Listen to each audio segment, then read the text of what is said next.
Hello students, welcome to our channel. हम कर रहे हैं क्लास 10th का चैप्टर 8 ट्रिग्नोमेट्री। हम उसकी एक्सरसाइज 8.2 में पहुंचे थे। पिछली वीडियो में हमने उसके question number 1 and question number 2 discuss कर लिए थे। आज हम डिस्कस करने वाले हैं क्वेश्चन नंबर 3 एक्सरसाइज 8.2 का। चलो स्टार्ट करते हैं क्वेश्चन नंबर 3। क्वेश्चन नंबर 3 क्या है? If tan a plus B √3 के इक्वल है और tan a माइनस बी 1/√3 के इक्वल है और a प्लस बी 0 और 90 डिग्री के बीच में लाई कर रहे हैं, ठीक है, और a है वो बड़ा है b से, तो हमने फाइंड करना है एंगल a और एंगल b। चलो, गिवन डैट हमें क्या गिवन है? tan a plus B is equal to √3 और क्या गिवन है? tan a minus B is equal to 1/√3। Okay, ये दो चीजें हमें गिवन है। तो और हमें क्या गिवन है? a प्लस बी है वो 0 और 90 डिग्री के बीच में है और a है वो बड़ा एंगल है, ठीक है, ग्रेटर है b से। तो हमें एंगल a और एंगल a फाइंड करना है। हमें पता है we know that हम tan 30 डिग्री की tan की क्या वैल्यू होती है जब ये √3 के इक्वल होता है? tan किस एंगल पे √3 के इक्वल होता है? हमें पता है tan 60 डिग्री क्या होता है? √3 के बराबर होता है ना। एंड tan 30 डिग्री कितना होता है? 1/√3 के इक्वल होता है। ओके, तो बाय कंपेयरिंग, इसको मान लो इक्वेशन 1, इसको मान लो इक्वेशन 2, ठीक है। इक्वेशन 1 एंड 2, मतलब इक्वेशन 2 में ये दोनों चीजें आ रही है और इक्वेशन 1 में ये दोनों। ओके, तो यहां से हमें क्या मिला? tan a plus B is equal to tan 60 degree और यहां से हमें क्या मिला? tan a minus B is equal to tan 30 degree. अब यहां से tan और tan कैंसिल हो जाएंगे, तो हमारे पास a प्लस बी किसके इक्वल आया?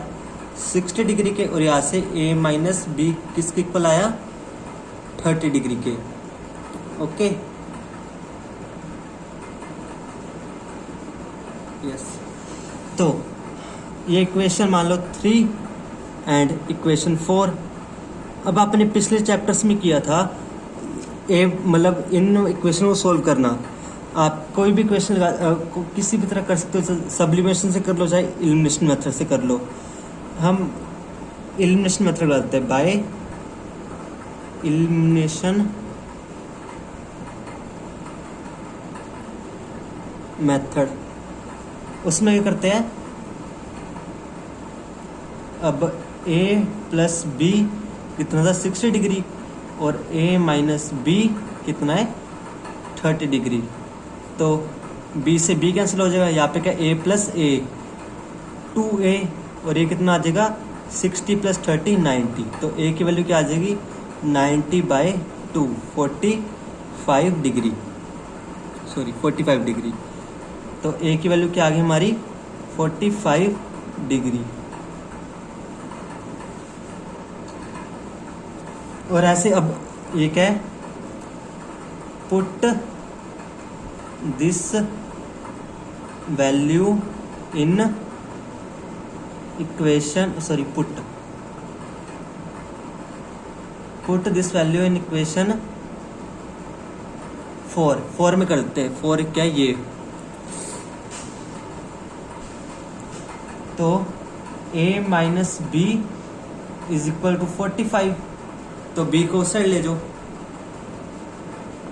की वैल्यू पुट कर दो, a के 45 सॉरी 30 है ना। तो 45 a की वैल्यू मैंने 45 पुट कर दी, माइनस b प्लस 30। अब माइनस बी 45 को उधर ले जाओ, 30 माइनस 45, ये क्या प्लस का ही माइनस का, प्लस माइनस माइनस, तो माइनस करो 45 में से 30 माइनस करो कितने के 15। अब बड़ा कौन सा 30 के 45 बड़ा है ना इसमें, सॉरी इसमें। अब 30 और 45 है, अब प्लस से माइनस, प्लस और minus, minus plus minus minus, तो माइनस को 45 में से 30 माइनस के 15। अब इनमें से बड़ा कौन सा, 30 बड़ा के 45 बड़ा है, 45 बड़ा है ना, तो जो सा बड़ा है वो साइन आ जाएगा, मतलब minus B is equal to minus 15, minus से माइनस कैंसिल, तो हमारे पास बी कितना आ गया 15 डिग्री। तो हमें क्या फाइंड करना था, एंगल ए और एंगल बी। एंगल ए कितना 45 डिग्री और एंगल बी 15 डिग्री। आपको क्वेश्चन समझ आया? देखो एक फिर से देख लो क्या था। हमें tan a plus B root 3 दिया हुआ था और tan a माइनस बी 1/√3। हमें पता है tan 60 डिग्री किसके इक्वल होता है, √3 के, और tan 30 डिग्री 1/√3 के होता है। तो इन दोनों को कंपेयर करो, तो tan 60 डिग्री बराबर tan a प्लस बी, तो यहाँ से tan a plus B equal tan 60 degree, और यहाँ से tan a minus B equal to tan 30 degree. तो यहाँ से tan कैंसिल हो जाएगा, तो हमारे पास a plus B is equal to 60 degree आ जाएगा और a minus B is equal to 30 degree. और हमने पिछले चैप्टर्स में किया था इल्यूमिनेशन मेथड अप्लाई, तो वैसे ही कर देना। b से b कैंसिल है, 2a 90 डिग्री का आ गया, यहाँ से हमें a की वैल्यू मिल गई, तो a की वैल्यू मिल गई, तो इसे हम इक्वेशन 4 या इक्वेशन 3 किस में पुट कर सकते हैं। तो हमने इक्वेशन 4 में पुट किया, एक सेकेंड, इक्वेशन 4 में पुट किया। अब इक्वेशन 4 में पुट करके हमारे पास b कितना आ गया 50। आई होप आपको ये क्वेश्चन समझ आ गया हो। अब हम बढ़ते हैं अपने नेक्स्ट क्वेश्चन में, जो है क्वेश्चन नंबर 4, वो आपको दिख रहा होगा। ये क्या ट्रू एंड फॉल्स, ठीक है। ये क्या बोल रहा है, साइन ए प्लस बी किसके इक्वल है, sine A plus sine B. ये ट्रू है, चलो चेक करते हैं हम। फर्स्ट पार्ट इसका क्या बोल रहा है, sine A plus B is equal to sine A plus sine B के इक्वल आता है। तो हम कोई वैल्यू पुट कर लेते हैं, कुछ भी कर लो। साइन ए मतलब एंगल ए और एंगल बी को कुछ भी पुट कर लेते, क्या पुट करें, चल 30 डिग्री पुट करते दोनों को, ठीक है। तो ए और बी की वैल्यू 30 डिग्री। पहले क्या लेफ्ट हैंड साइड देखते हैं क्या आता है।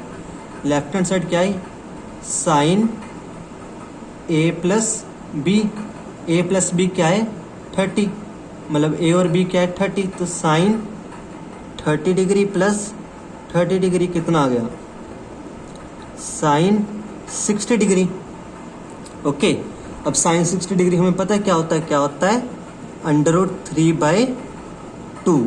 ओके, अब लेफ्ट इसका राइट हैंड साइड देखो, राइट हैंड साइड क्या था, sine A plus sine B, means sine 30 degree plus sine 30 degree. तो मैं इसको लिख सकता हूँ 2 इन साइन 30 डिग्री। ओके, अब साइन 30 डिग्री क्या होता है, साइन 30 डिग्री क्या होता है 1/2, तो 2 से 2 कैंसिल 1, ये तो इक्वल आया नहीं है, ये तो अलग अलग आया ना। तो ये हमारे पास क्या हो जाएगा, मतलब इसका जो फर्स्ट पार्ट है क्या बोला, sign A plus B equal sign A plus B, ये तो हमारे पास गलत आया, तो ये क्या हो जाएगा फॉल्स। ओके, अब next, the value of sine theta, मतलब साइन की वैल्यू वो इंक्रीज होती है एज थीटा इंक्रीज, मतलब कि जैसे जैसे एंगल बढ़ता है, ठीक है, जैसे जैसे एंगल बढ़ता है वैसे जो साइन की वैल्यू होती है वो बढ़ रही है। देखते हैं ठीक है। अब क्या, साइन पहले 0 डिग्री पर क्या होता है, 0 होता है। उसके बाद साइन की बढ़ाओ, साइन 30 डिग्री वो क्या होता है, 1/2 होता है। अभी बढ़ा ना, हाँ ऐसे ही। अब आगे क्या होगा, साइन 45 डिग्री वो क्या होता है, 1/√2। अब ये भी बढ़ रही है। अब देखो 1 में से हमने √2 किया, मतलब बड़ी चीज डिवाइड की, तो ये इससे छोटा होगा ना। अब √2 की वैल्यू क्या होती है, 2 से कम होती है, 2 से कम होती है ना, 2 से कम चलो ये छोड़ो, आपको समझ नहीं आ रहा तो साइन 60 डिग्री वो क्या होता है, √3/2, ठीक है। और साइन 90 डिग्री क्या होता है, 1। अब देखो, अब ये क्या, 0 से 1/2 बड़ी, 1/2 से 1/√2 ये मतलब ये भी बड़ी है। इसकी वैल्यू ये होती है 0.5, इसकी अप्रोक्स होती है लगभग आपकी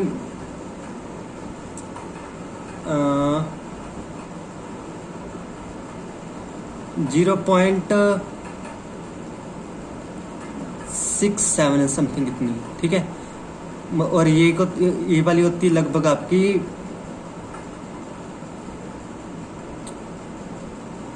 0.1 सेकेंड, ये होती लगभग 0.85 के आसपास, और ये 1।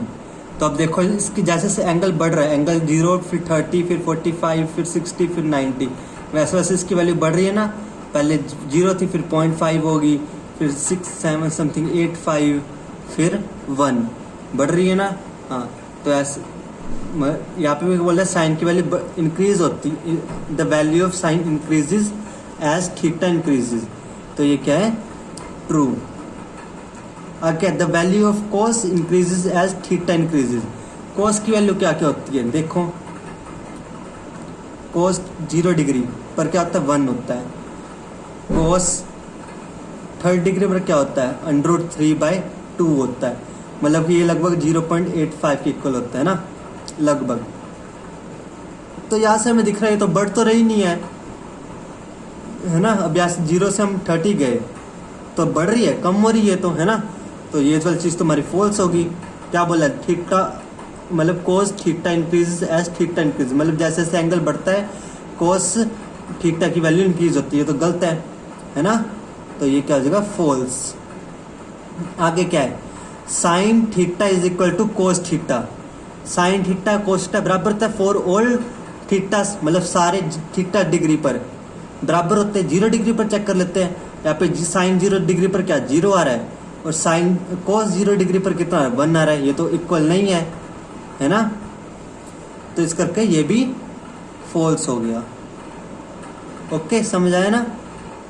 ये क्या पूछा था इन्होंने कि साइन थीटा और कोस थीटा इक्वल है सभी वैल्यूज पर, मतलब थीटा की तुम कोई वैल्यू पुट कर लो वो इक्वल होंगे। हम साइन 0 डिग्री पर ही देख लेते, मतलब 0 डिग्री पर देख लेते हैं, साइन 0 होता है, बट कोस 0 1 होता है, ये तो इक्वल नहीं है, तो इस करके ये गलत है।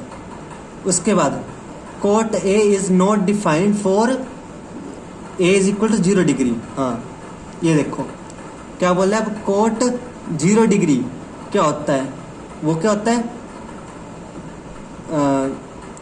कोस 0 डिग्री अपॉन साइन 0 डिग्री, है ना। अब कोस 0 डिग्री क्या होता है, 1, साइन 0 डिग्री 0। अब 1/0 ये क्या होता है, नॉट डिफाइंड। हाँ, ये तो फिर सही निकला है ना कि कोट ए की वैल्यू है वो नॉट डिफाइंड होती है, कब, जब ए 0 डिग्री हो। तो ये वाली चीज हमारी क्या है, ट्रू। आपको समझ आया। चलो हम इसमें कुछ और चीज भी देखते हैं। अब हमने ऐसे साइन और कोस की वैल्यू देखी, आगे देखो टैन और कोट की भी देखते हैं। टैन 0 डिग्री क्या होता है, 0। टैन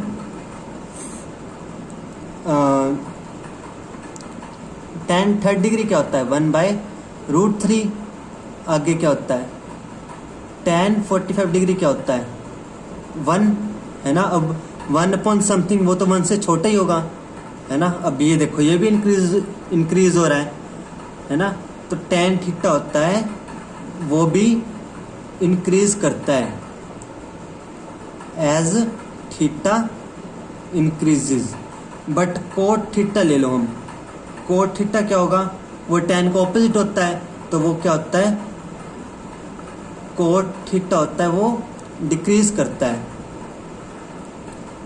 ठीक है, एज थीटा इंक्रीजेज, ठीक है, क्योंकि ये उल्टा ऑपोजिट होते हैं ना। अब ऑपोजिट होते हैं तो ऑपोजिट काम करेंगे। ऐसे देखो कोस थीटा क्या करता था, डिक्रीज करता था, डिक्रीजिंग था, मतलब कि जैसे थीटा इंक्रीज होता था वैसे कोस थीटा डिक्रीज करता था। तो कोस थीटा का ऑपोजिट क्या होता था हमारे पास, सी, कोस का ऑपोजिट क्या होता था, सीकेंड। तो कोस क्या होता था, इंक्रीज डिक्रीज करता, ये क्या करेगा, इंक्रीज करेगा, ठीक है। और साइन क्या करता था, इंक्रीज करता था। अभी हम थोड़ी देर पहले देखा ना, यहाँ पे साइन क्या कर रहा है, इंक्रीज कर रहा था, है ना। जीरो, पहले जीरो था, फिर 0.5 हो गया, फिर 0.6785 इंक्रीज कर रहा था साइन, है ना। तो साइन का ऑपोजिट क्या होता है हमारे पास, साइन का ऑपोजिट क्या होता है, कोसिकेंड। वो क्या करेगा, अगर साइन कर रहा है इंक्रीज तो ये क्या करेगा, डिक्रीज। ओके, ये आपको कुछ चीजें पता होनी चाहिए, ठीक है। वैसे ये आपके एक्सरसाइज में तो नहीं थी, बट ये आपको चीजें मतलब जो लास्ट में करवाई है, tan theta, cot theta, secant theta और कोसिकेंड थीटा, मतलब जैसे से एंगल डिक्रीज होता है उनका क्या होता है, वो इंक्रीज होते हैं डिक्रीज होते हैं, ठीक है। आपको समझ आया ना। चलो आज का लेक्चर हम यहाँ तक ही रखते हैं। Thank you and have a nice day.